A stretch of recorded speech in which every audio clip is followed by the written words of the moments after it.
Okay, so today I have a little tip for you when you're designing your new outdoor space. The thing that I want to talk about today is if you're designing a new deck or your outdoor space, think about I'm going to give you 3 things that I would consider before actually starting your project.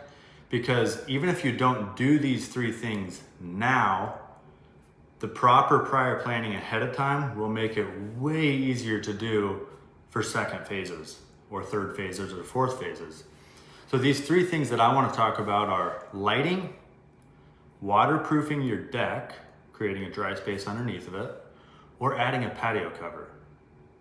So the reason that it's important to talk about these 3 things and to plan for these things beforehand is you can get things almost all the way prepped before you finish off your deck project or this outdoor space.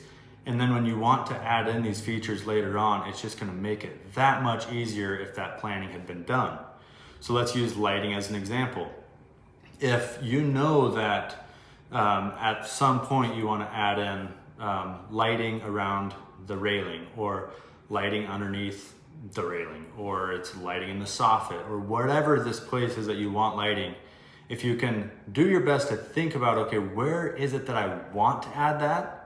And you can, before the soffit goes on, or before the deck boards go in, or before the railing gets all the way installed, maybe you just run some wiring ahead of time so that when you do go to add it, it's right there and it's just a simple clip, attach your wire or your light, and you're done. An example of this is, in the last few years, I built my own home, and although I don't necessarily have a shop planned, and it might not even be for many years, when I was doing the underground wiring for my home, I ran some conduit away from my driveway out past the lawn and just kind of dead-ended it back there so that maybe 3 years down the road I decide to buy a shop or build a shop. I now don't have to tear up my whole driveway to get that power over there. The power is already there. And it's that same concept with your deck. If maybe you want to add a light pole over next to the patio, before you pour all your concrete, it might be a good idea just to put that wiring in place now so that later on you don't have to rip up your patio. So the second thing is waterproofing your deck. The reason that I bring that up is and what I mean by this, I should clarify here, if you're gonna waterproof your deck, you can essentially make it to where the underside of your deck space lets no water through, and you can really create a second undercover area.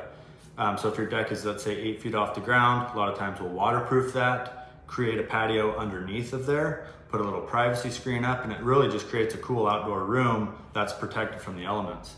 And the reason that that is important to think about ahead of time is it can be much cheaper to do the waterproofing before you build your deck rather than thinking about it later on. And all the ways the railing mounts, the deck boards mount, those are all important considerations. If we're gonna be waterproofing a project, we do some things differently than if we weren't going to. So again, if a customer's tell us my plan is to waterproof this in the future, we can set it up to where that's gonna be easy to do. And again, it's even if you don't know you're going to, it still isn't going to really cost you any more money to get this prep done. So again, it's just something that I would say is a very important consideration. And then the third one is a patio cover, and this is probably the most common one.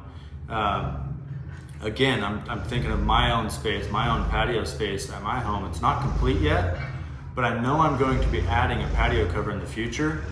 So I purposely ran some wiring in my attic and some gas piping to where it's gonna be attached to the home so that I can just extend those out easily into the cover. If we're building a deck, we can make the footings a little bit larger in the areas where that patio cover is going to go down.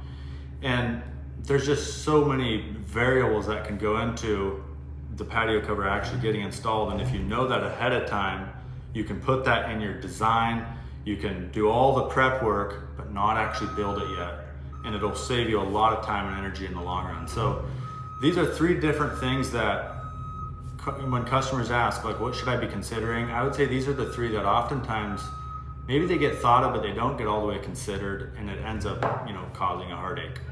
Hopefully this helps. If there's any other questions, definitely reach out to us at